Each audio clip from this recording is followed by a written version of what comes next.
तो स्टूडेंट्स, चलिए हम अपना आर्ट एंड कल्चर का सब्जेक्ट भी आज आगे बढ़ाते हैं और कला और संस्कृति में हम अभी जो चैप्टर कर रहे हैं वो स्थापत्य कला का कर रहे हैं, जिसमें हमने बौद्ध स्थापत्य कला के बारे में बात करना शुरू किया था। स्तूपों के बारे में हमने बहुत ही विस्तार से देखा था, किस तरीके से इनका निर्माण होता है, क्या इनकी खासियत होती है, बुद्ध की किन किन दशाओं को और कितने प्रकार के ये होते हैं, उसको किस तरह से स्तूपों में दिखाया जाता है, उसको हमने ऑलरेडी देख लिया है और काफी डिटेल में देखा था। आज हम बात करेंगे चैत्य और विहारों की। चैत्य और विहार के विषय में आज हम बात करेंगे। हमने पहले जब बात की थी स्थापत्य कला की, तभी हमने कहा था कि चैत्य और विहार किस कैटेगरी में आते हैं, रॉक कट यानी कि शैलकृत की कैटेगरी में आते हैं। और इन्हें इसका अर्थ है कि इन्हें चट्टानों को काट करके बनाया जाता है, इनको चट्टानों को काट करके बनाया जाता है, जिसमें हम सबसे पहले चैत्य के बारे में बात करेंगे।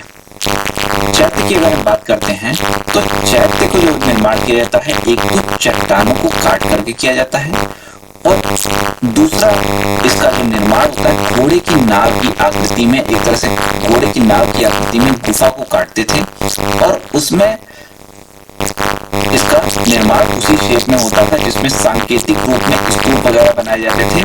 और ये भी एक तरह से पूजा गृह होता था, ये भी एक प्रकार से पूजा गृह होता था। तो स्तूप और चैत्य में अगर कोई आपसे डिफरेंस करने को कहे तो सिमिलरिटी भी पूछे और डिफरेंस भी कहे, तो सिमिलरिटी क्या है कि दोनों ही क्या है, पूजा गृह है, ठीक है।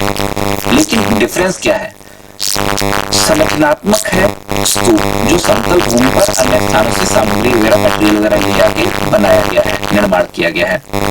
जो चार प्रकार का होता है, शारीरिक प्रकार, परिभ्रमिक प्रकार, उद्देशिक प्रकार, वो सब ऑलरेडी हमने चीजें कवर कर रखी हैं। वहीं पर चैत्य क्या है, ये पूजा गृह है जो शैलकृत है, यानी कि घोड़े की नाल को इस शेप में गुफाओं को काट करके बनाया गया है, अंदर सांकेतिक रूप से स्तूप बनाए गए हैं और ये पूजा के लिए इस्तेमाल किए जाते हैं पहाड़ियों और चट्टानों को काटकर। तो अगर पहाड़ियों और चट्टानों को काट करके इनको निर्माण किया जा रहा है तो ये उन्हीं क्षेत्रों में बनेगा जहाँ पे पहाड़ी और चट्टानें होंगी। तो मतलब नॉर्थ इंडिया में अगर हम देखें तो बहुत ज्यादा इनका निर्माण हमको इसी कारण से देखने को नहीं मिलता है, क्योंकि वहां पर हमको पहाड़ियां देखने को नहीं मिलती हैं, हमको इस तरह की पहाड़ियां देखने को नहीं मिलती हैं। बौद्ध धर्म हम जब एंशिएंट हिस्ट्री, अभी हमने पूरा यहाँ तक पहुंचे नहीं है बौद्ध धर्म तक, लेकिन जब हम वहां पर पहुंचेंगे तो हम देखेंगे कि बौद्ध धर्म का दो भागों में विभाजन हो गया था, हीनयानी और महायानी, ठीक है। हीनयानी और महायानी, हीनयान और महायान में विभाजन हो गया था और इन दोनों ही प्रकारों के चैत्य हमको देखने को मिलते हैं। तो चैत्यों के अगर प्रकार कहे जाते हैं तो उसमें से दो चैत्य तो यही होते हैं, हीनयानी चैत्य और महायान चैत्य। एक चैत्य होता है जो इन दोनों का ही कॉम्बिनेशन होता है, मिश्रित होता है, हीनयान और महायान जिनके संप्रदाय हैं उनका ही मिक्सअप में उनको मिश्रित करके बनाया जाता है। और जब इन दोनों के साथ ही जैन धर्म भी आ जाए, ब्राह्मण धर्म भी आ जाए, सबको मिक्स करके जब चैत्यों का निर्माण, पूजा ग्रहों का निर्माण एक तरह से किया जाने लगे शैल को काट करके, तो वो कई धर्मों से जो मिश्रित होता है चौथे प्रकार का चैत्य होता है। तो चैत्य अगर कहा जाए कि कितने प्रकार के होते हैं तो जवाब क्या होगा, 4, हीनयान, महायान, मिश्रित और सभी धर्मों की, ठीक है। चैत्यों का विकास की बात अगर हम करते हैं तो जिस तरह से स्तूपों का विकास सबसे पीक पे पहुंचा था कब, मौर्योत्तर काल में।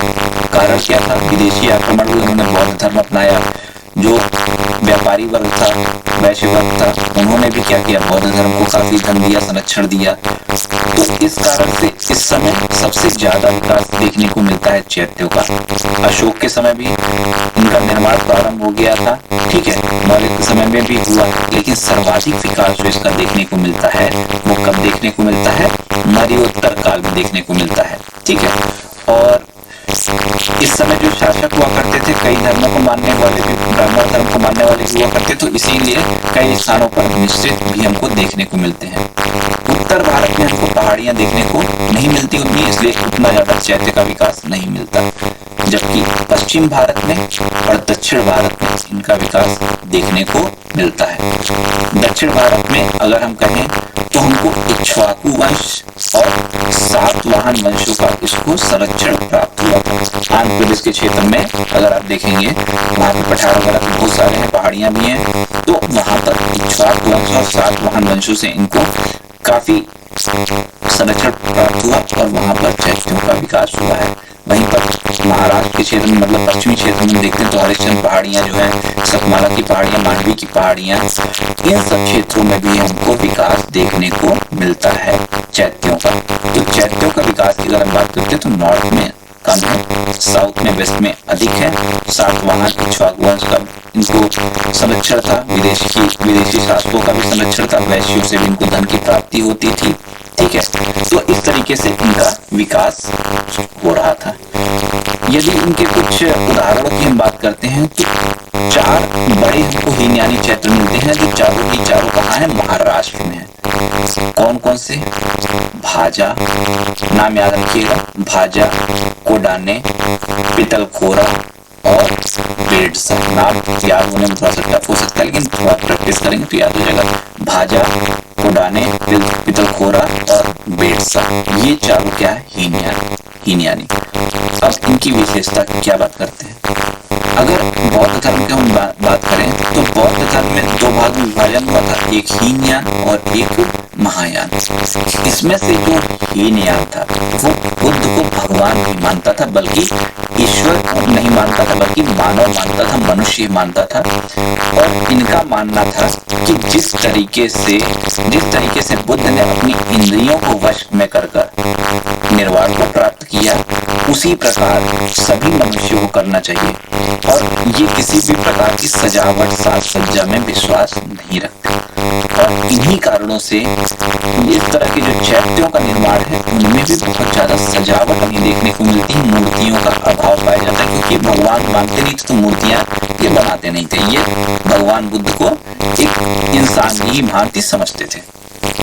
ठीक है, नाम कौन कौन से? भाजा, कोडाने, पितलखोरा और बेडसा। कहाँ पर स्थित है? आगे चारों के चारों पश्चिमी क्षेत्र यानी कि महाराष्ट्र में हमको ये देखने को मिलते हैं। वहीं पर महायानी चैत्य की अगर हम बात करते हैं तो 2 महत्वपूर्ण है इसमें, कार्ले और कनेरी। कार्ले और कनेरी की गुफाओं से जो प्राप्त चैत्य हैं वो महायानी चैत्य हैं।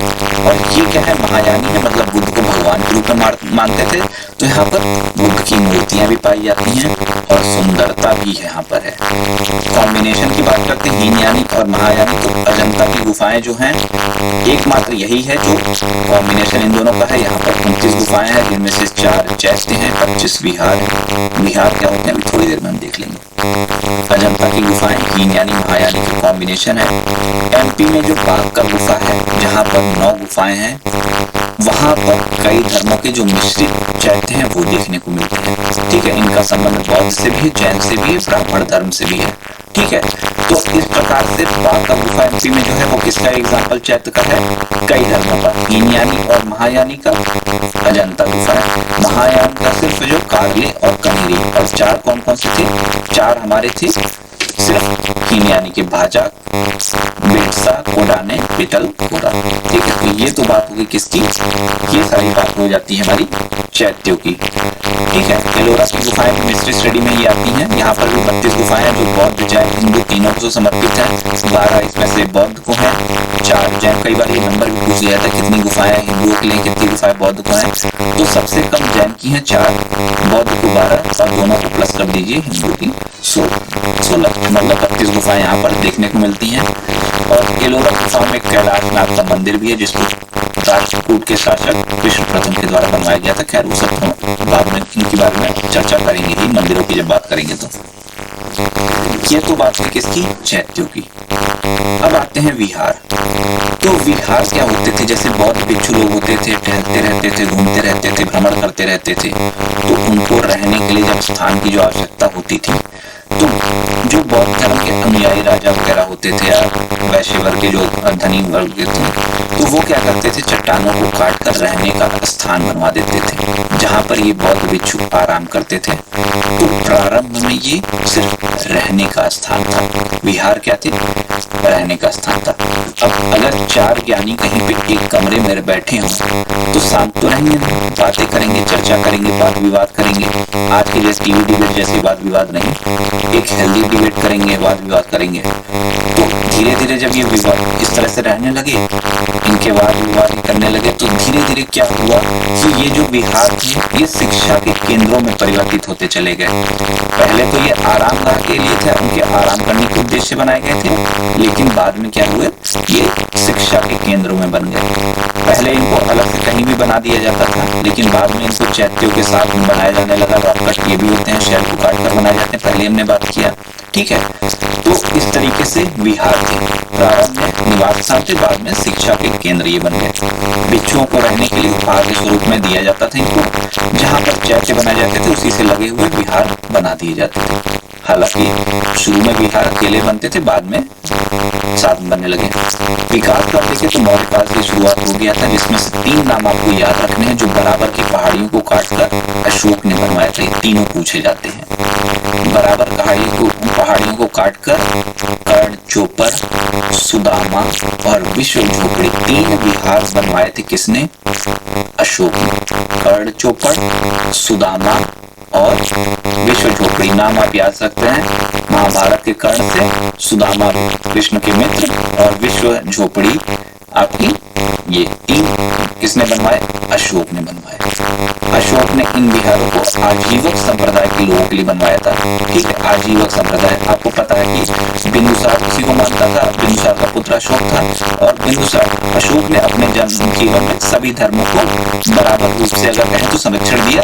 लास्ट के टाइम पे आके बौद्ध धर्म को कलिंग युद्ध के बाद उसने कहीं ज्यादा अपना लिया और संरक्षण दिया, लेकिन ओवरऑल लाइफ में उसने सभी धर्मों को एक तरह से संरक्षण प्रदान कर रखा था।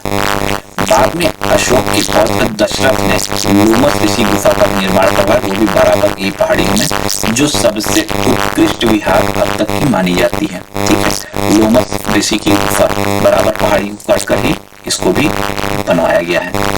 उत्तर काल में कई विहार निर्माण किए गए। बाद में गुप्त काल में जब आते हैं तो गुप्त काल में ये पूरी तरह से शिक्षा के केंद्रों में परिवर्तित हो गए।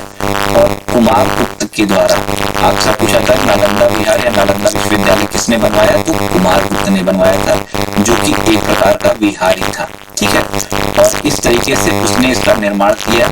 हालांकि वो स्वयं में गुप्त शासक हिंदू धर्म के को ज्यादा महत्व देते थे, मानते थे, संरक्षण देते थे, लेकिन उसने फिर भी बनवाया और वो स्वयं भगवान विष्णु के रूपों का उपासक था, मानता था, लेकिन फिर भी उसने नालंदा विश्वविद्यालय का निर्माण करवाया। और ये कहीं न कहीं अगर हम कहें कि भारतीय संस्कृति की जो धार्मिक सहिष्णुता को बताता है, उसके एग्जाम्पल में आप इन सब चीजों को दे सकते हैं कि प्राचीन समय से भारत में धार्मिक सहिष्णुता किस प्रकार से रही हुई। किसी भी धर्म को मानने वाले रहे, लेकिन दूसरे धर्म को भी प्रॉपर संरक्षण दिए गए हैं। उसके बाद इंडोनेशिया व थाईलैंड के क्षेत्र में भी, जिसे स्वर्ण भूमि उस समय कहा जाता था, कि शासक बालदेवपुत्र ने समुद्रगुप्त से विहार बनाने की अनुमति मांगी थी, और जिसके बाद नालंदा में ही एक और विहार बनाया गया था। कहाँ पर? नालंदा में ही और विहार एक बनाया गया था, किसके द्वारा? बालपुत्र देव के द्वारा, जो कहाँ का शासक था? इंडोनेशिया और थाईलैंड का। इंडोनेशिया और थाईलैंड का जो क्षेत्र इसमें स्वर्ण नाम से जाना जाता था, उसके बाद साथ में हर्ष ने, जो गुप्तोत्तर काल के बाद हर्ष ने जब आया, हर्षवर्धन, तो उसने भी 200 गांव किसको दान में दिए? नालंदा विश्वविद्यालय को। तो हर्ष का भी इसमें योगदान है। ठीक है, और इसी नालंदा विश्वविद्यालय में 10 वर्षों तक ह्वेन-त्सांग ने निवास कर रखा था। ठीक है, फाहियान भी गया था। ये जो दोनों विदेशी एशियन हिस्ट्री में हम देखेंगे कि दोनों किस तरीके से इनका काफी विचारक थे, जो विदेशी यात्री थे, जो यहाँ पर अलग अलग समय पर आए थे, तो इन दोनों ने भी यहाँ की यात्रा की थी।